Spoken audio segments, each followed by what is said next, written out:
This is Jeff J. Brown, China Rising Radio Sinoland in Chiang Mai, Thailand. Before we get started, even though this is a guest post that I'm doing a reading of today, it has taken me many hours to put this thing together and to produce it. You're here today because I obviously provide you with information that you find valuable and interesting. I have now Patreon. I now have Fundraiser. There's always PayPal, and so $1, $2, $3, $4, $5. If you want to be a monthly person, then now I have a Patreon thing where you can do like $1 or $2 or $3 a month if you'd like. And I'm also offering free books if you become a larger patron. So I would really appreciate it. Today is a guest article by Thomas Powell, and pictured above is a linoleum block prints by Sam Kerson. Top left is COVID 2020 Pangolin. Upper right, Cuban Musicians, Trumpets. Lower left, COVID 2020 mask. And lower right, Cuban Musicians, Congas, and Sam can be reached at dragondancetheater at gmail.com. Note before starting, Tom Powell and I are good friends and comrades. He is a founding member of the Bioweapon Commission, the BWTC, www.bioweapontruth.com, and continues to be an outstanding researcher and writer on the subject of biowarfare. He is also an accomplished professional artist and art teacher. He asked his colleague Sam Kerson for permission to present 4 of his Cuba and COVID-related prints in honor of the proud and free Cuban people's deeply rich cultural heritage, as well as their life-saving medical mission fighting coronavirus around the world as I'm talking. Sam is director of the acclaimed Dragon Dance Theater, and I already gave you his email. You can also read Tom's other work published on China Rising Radio Sinoland, and there are 3 links here. One last thing, please sign the Bioweapon Truth Commission, BWTC, a coronavirus truth tribunal statement and petition. We all deserve to know what's going on. Thank you. And there's the hyperlink. Coronavirus, Biowarfare, and Cuba by Tom Powell. The origin of the COVID-19 virus remains unresolved. When the pandemic finally passes, an international investigation into the origin of novel coronavirus will be necessary to find out the truth.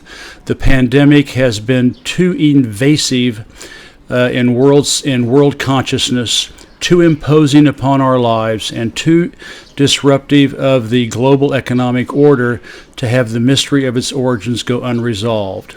3 explanatory theories have so far been floated. A, it evolved naturally. B, it's China's fault, and C, it's the U.S. who launched it. To be successful, the international investigation into the origins of novel coronavirus must include 3 components. First, there will be the forensic science investigation to discover the facts from the relevant fields of virology, epidemiology, biochemistry, genetics, and such. Second, there must be a criminal investigation to locate any culpable parties who have broken the law through negligence or deliberate action, most specifically the 1972 International Biological and Toxin Weapons Convention, abbreviated BTWC.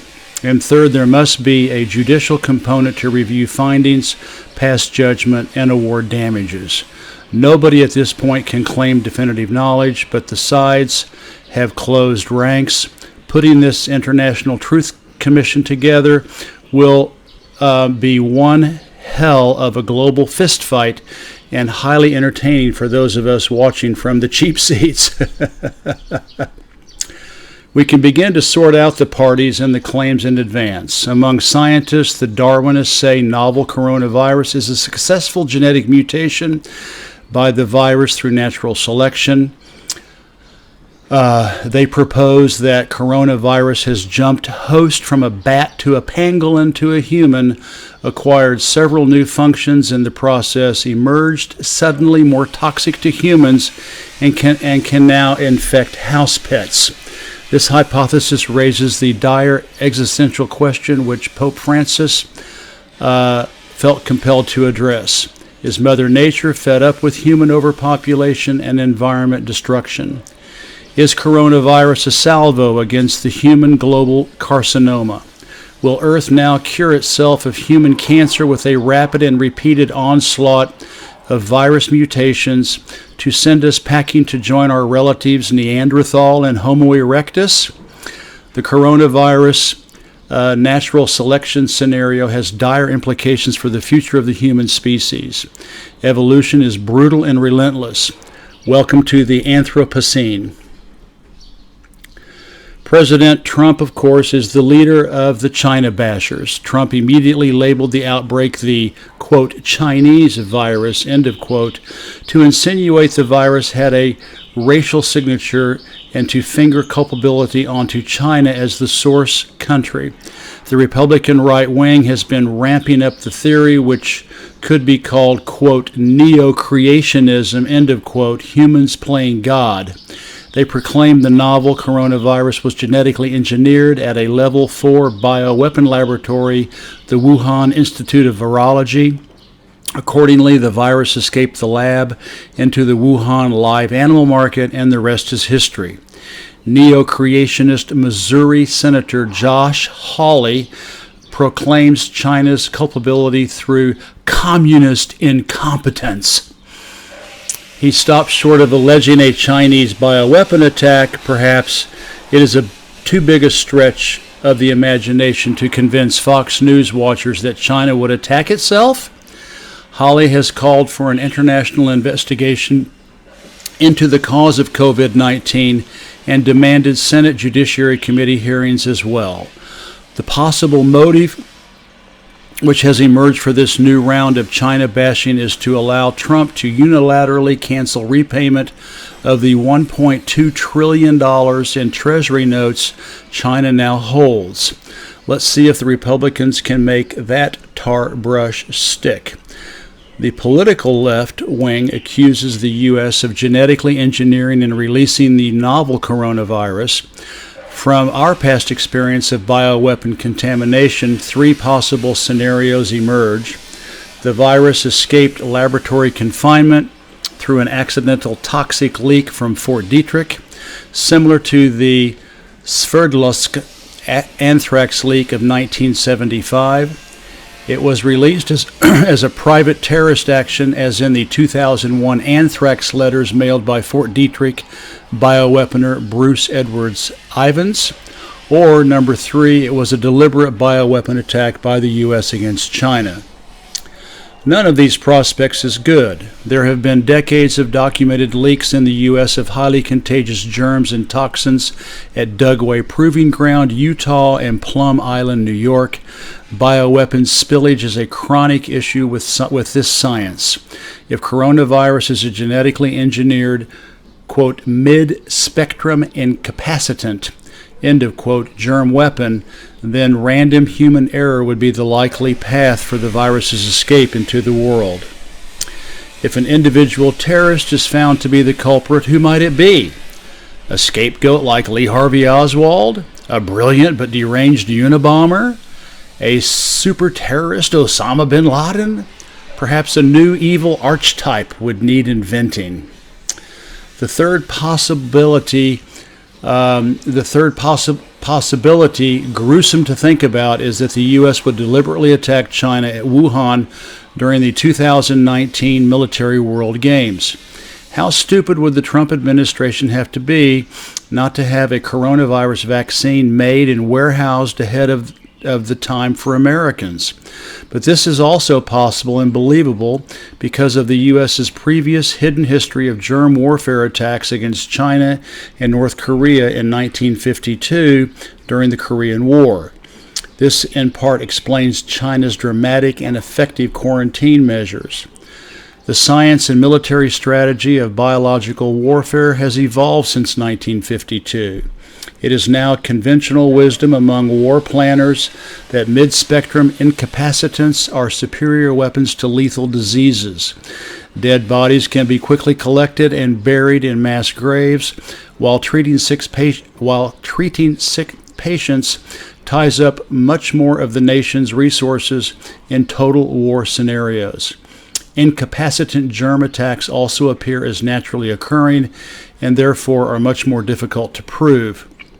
The germ war industry today is also highly focused on plant and livestock diseases, including insect plagues, which create food shortages and potential famine as a political and military tool of hegemony. The thought that the U.S. might engage in biowarfare is repugnant and difficult to believe for most Americans, but the long-term experience of Cuba with U.S. germ war terrorism against its people and agriculture is very sobering. This history is not known in the U.S., but in these times of coronavirus and shelter in place, Cuba has much to teach us of quarantine and food shortage. The U.S. government portrays China as a third world country with poor infrastructure and little public health. Cuba's bioweapon claims are routinely dismissed as unsubstantiated communist allegations from the former Fidel Castro regime, but the Cuban perspective is far more informative. Biological warfare against Cuba. The book by historian Ariel Alonso Perez lays out the Cuban charges of the U.S. germ attack in the 1981 dung fever outbreak. Perez writes, "The notorious terrorist and counter-revolutionary of Cuban descent, Eduardo Aroncena, leader of the terrorist group Omega 7, linked to the U.S. Central Intelligence Agency, was charged in 1984 with the 1980 murder of Cuban diplomat Felix Garcia Rodriguez, one of Cuba's UN representatives, and with participation in a number of bomb blasts in America. In his court statement before the New York federal court, he said, "My group's mission was to receive certain germs, to introduce them in Cuba, to start the so-called chemical war." Aroncena admitted to the court that his boat and another boat participated in the December 1980 germ attack.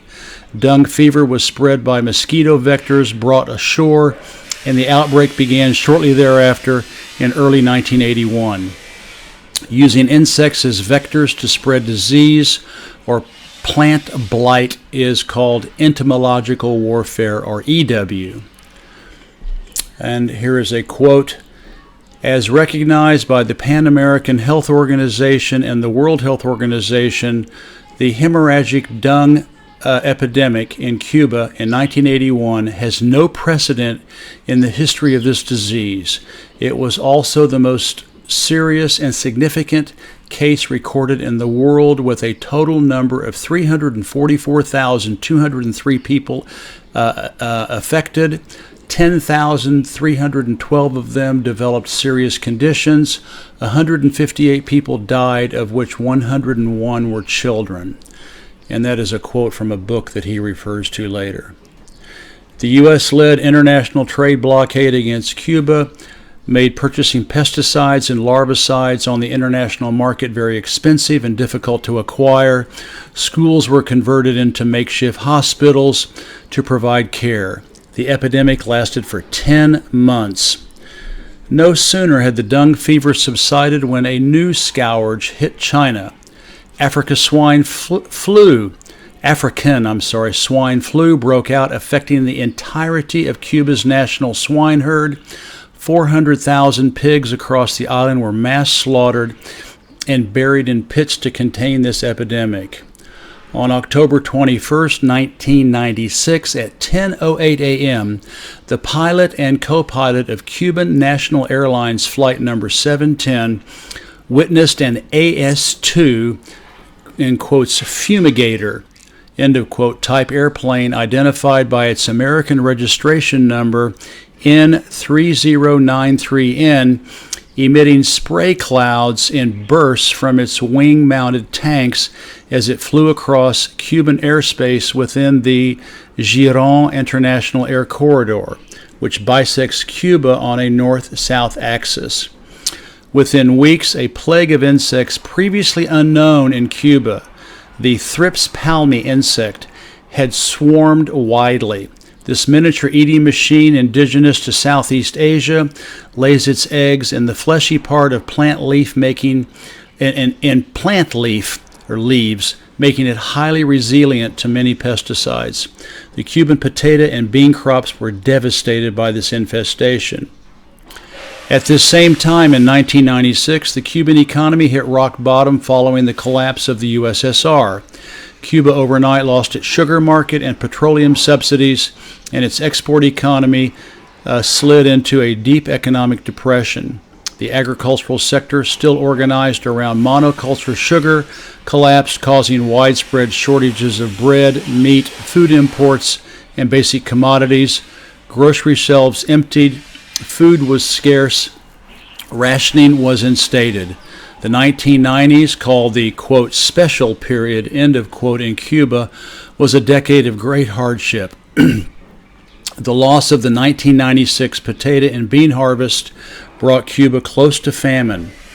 Other U.S. insect attacks against Cuba include the 1992 black plant louse, released from Guantanamo Naval Base, the 1993 quote, citrus leafhopper, which ravaged citrus orchards, and the 1994 coffee bean borer that destroyed 80% of the coffee harvest. In 1997, Cuba suffered a rice mite, M-I-T-E, infestation which facilitated a fungus bloom, what's known as the mite fungus complex. This plague was previously unknown in the Western Hemisphere. Additional bioweapon attacks against Cuban agriculture include the tobacco blue mold and varroaceus, a mite which attacks bees and destroys apiaries. These infestations are documented in U.S. academic research. The common element in each insect infestation was the very first appearance of these vectors inside Cuba, an island nation isolated by the Caribbean Sea and further quarantined from the rest of the world by a trade embargo. A dozen new insect plagues infested Cuban agriculture in a very brief window of time. In 1997, against the layers of U.S. skepticism, denial, and political pressure, Cuba could not win UN recognition of its formal bioweapon complaint. The U.S. had the means to poison Cuba anytime it wanted and to get away with the crime. But what was the motive? Why should the U.S. attack Cuba with dung fever in 1981 and follow it up with the swine flu assault? That decision was made at the CIA in 1980 without the approval of the Carter administration. Carter tried to rein in U.S. clandestine activities in Latin America, and he was soundly disliked within the U.S. intelligence community. In 1977, the Cuban Army intervened in the Angolan Civil War. By 1980, Cuba had deployed 30,000 troops in Angola. The dung fever attack in December of 1980 was both a kick in the pants from the CIA's spooks to the exiting Carter administration for its effete foreign policy, which had negotiated peace at Camp David, given away the Panama Canal, and botched the Iran hostage rescue, and it was a sobering wake-up call for Castro. The incoming Reagan administration would restore American jingoism. We can also learn something from Cuba's response to U.S. germ war attacks. It has invested in medical schools and its public health sector. Cuba is responding to the coronavirus pandemic with internationalism. As of April 5th, Cuba sent 172 doctors, 453 nurses, and 14 lab technicians to 16 countries across Central America, the Caribbean, and Europe with medical supplies and ventilators. And there's a link from it's earlier in this article that you can read all about that. Cuba also gave safe haven to a COVID-19 infected British ship, the MS Braemar, which was denied port entry to the U.S. The U.S. will be among the most deeply impacted countries in the world from the coronavirus pandemic. If the evidence points to a U.S. bioweapon industry as the culpable party for this global crisis, it will be a real bite on the butt for American prestige. Regardless whether it was caused by leak or by an attack, now is the time for the U.S. germ industry to be closed finally and for good. Richard Nixon, of all people, tried to shut down worldwide bioweapon development and stockpiles with his sponsorship of the 1972 International Biological and Toxic Weapons Convention.